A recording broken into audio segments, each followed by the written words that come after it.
everybody is waiting for Khaidi number 150 boss is back celebrations లో next వేదిక మీదకి ఆహ్వానించేస్తున్నాము mega brother Nagababu గారిని వేదిక పైకి రావాల్సిందిగా రిక్వెస్ట్ చేస్తున్నాము. అలాగే వేదిక మీదకి ఆహ్వానించేస్తున్నాము సొట్టబుగ్గల కుర్రాడు అందగాడు ఆలీ గారిని. ఖైదీ నంబర్ 150లో ఆలీ గారి పాత్ర విశేషాలు ఏమిటి? మెగాస్టార్కి ఎంతో కావలసిన మనిషి, పవర్ స్టార్కి మరింత కావాల్సిన మనిషి ఆలీ గారు. వెల్కమ్. అండ్ మా నాగబాబు గారు చిరునవ్వుకి కేర్ ఆఫ్ అడ్రస్, మా ఆపద్ బాంధవుడు నాగబాబు గారు.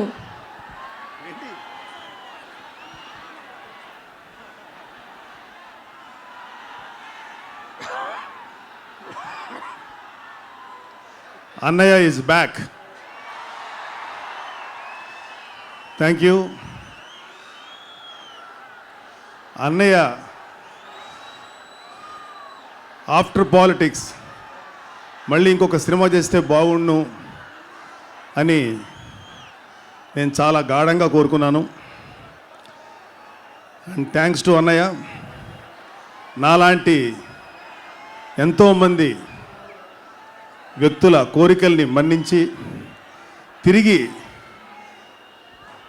ఒక అద్భుతమైన సినిమాలో మనకి కనిపించబోతున్నందుకు మీ అందరి తరఫున అన్నయ్యకి థ్యాంక్స్ చెప్తున్నాను.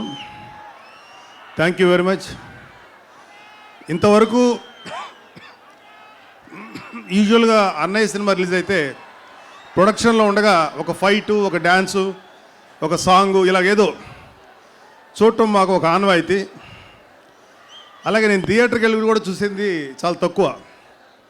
కానీ నేను ఈవెన్ ప్రివ్యూ కూడా వెళ్లకుండా కేవలం అన్నయ్య కోసం నేను ఆఫ్టర్ ఇంద్ర థియేటర్కి వెళ్ళి సినిమా చూడాలని నాకు చాలా ఆత్రంగా ఉంది. మీరు ఎంత ఆతృత ఎదురు చూస్తున్నారో అంతే ఆతృత నాకు కూడా ఉంది.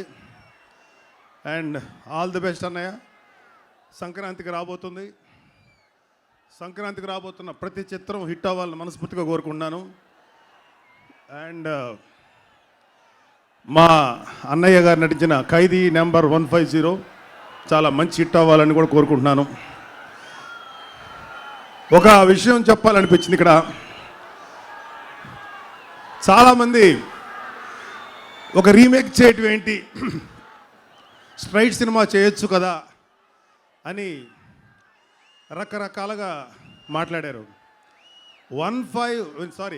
రీమేక్ చేయటం తప్పేంటో నాకు అర్థం కాల. ఎన్నో తెలుగు సినిమాలు చిరంజీవి గారు యాక్ట్ చేసిన రజనీకాంత్ హిందీలో రీమేక్ చేశారు. అలాగే రజనీకాంత్ గారు యాక్ట్ చేసినవి కానీ వేరే హీరో యాక్ట్ చేసినవి కానీ అన్నయ్య తెలుగులో చేశారు. మొన్న చరణ్ బాబు చేశాడు, కళ్యాణ్ బాబు చేశాడు, ఖుషి. రీమేక్ చేసే తప్పేంటో అర్థం కాల. యాక్చువల్గా ఇక్కడ సందర్భం కాకపోయినా ఒక మాట చెప్పాలనిపించింది. ప్రతి వాడికి మెగా ఫ్యామిలీ మీదో మెగా స్టార్ మీదే చూపుంటుంది. ఆయన విమర్శిస్తే, ఆయన కుటుంబ సభ్యులు విమర్శిస్తే వాడికి ఒక మైలేజ్ వస్తుంది. మేము ఇలాంటి విమర్శలు ఏవి పట్టించుకోం. ఈ మధ్యన ఒక ప్రముఖుడు, రచనా వ్యాసంగంలో నిపుణుడు ఎవరినో హైలైట్ చేయడానికి చరణ్ బాబుని వాల్యూ తగ్గించి మాట్లాడినటువంటి మూర్ఖుడు ఒకడున్నాడు. వాడంటే నాకు గౌరవం కానీ కాళ్ళకు దండం పెడతా. కానీ వాడొక మూర్ఖుడు, మంచి రచయితే కానీ వాడికి కామన్ సెన్సు ఏమీ లేదు. కానీ వాడు వ్యక్తిత్వ వికాసం కోర్సులు చెప్తుంటాడు అందరికీ. వాడికి ఫస్ట్ వ్యక్తిత్వ వికాసం నేర్చుకోవాలి. వాడు నేర్చుకున్న తర్వాత అప్పుడు చేయాలి తప్ప మనం వ్యక్తిత్వ వికాసం కోర్సులు చేస్తున్నాం అని చెప్పి ఇంకొక వ్యక్తులను లేకపోతే ఇంకొక ప్రముఖులను అండర్మైన్ చేసేటువంటి కుసంస్కారం వాడిది. ఈ సందర్భంగా వాడికి అర్థమవుతుంది. మీకు ఎవరికి అర్థం కాకపోవచ్చు, నేను ఎవరికైతే చెప్పినా వాడికి అర్థమవుతుంది. వాడు తెలుసుకోవాలి. ఇది కాకుండా ఈ మధ్యకాలంలో ఒకడు హైదరాబాద్ నుంచి తెలుగు ఇండస్ట్రీ నుంచి బొంబాయి వెళ్ళిపోయి రకరకాల కూతలకు వస్తున్నాడు. వాడికి కుయ్యటం తప్ప పని రావట్లా. వాడు కూతలు ఆఫ్ చేసి దర్శకత్వం సక్రమంగా చేసుకొని ఆ బాంబేదో అక్కడే పేల్చుకుంటే వాడికి మంచిది, మాకు మంచిది. వాడు ఇక్కడికి వచ్చి చిరంజీవి గారి సినిమా ఎలా ఉండాలి, చిరంజీవి గారు ఎలా యాక్ట్ చేయాలి అని మాట్లాడటం, ఇలాంటి అక్కుపక్షి పనికి మాలిన సన్నాసి కూసే కూతలు మాకు ఏం కావు. మేము చాలా కష్టపడి కింద నుంచి పైకి వచ్చిన వాళ్ళమే, అలాగ అడ్డదారిలో డైరెక్టర్ అయిన వాళ్ళు కాదు. వాడికి కూడా నేను చెప్పాల్సిన మాట ఇది, ఆ అక్కుపక్షి గాడికి చెప్పాల్సిన మాట. వాడు తెలుసుకోవాలి, ఆన్లైన్లో చేరి రకరకాల పక్షి కూతలకు వస్తున్నాడు. ముందు నువ్వు సినిమా చేయటం నేర్చుకో. ఒకప్పుడు బాగా తీసేవాడివి, పడిపోయింది నీ స్టాండర్డు.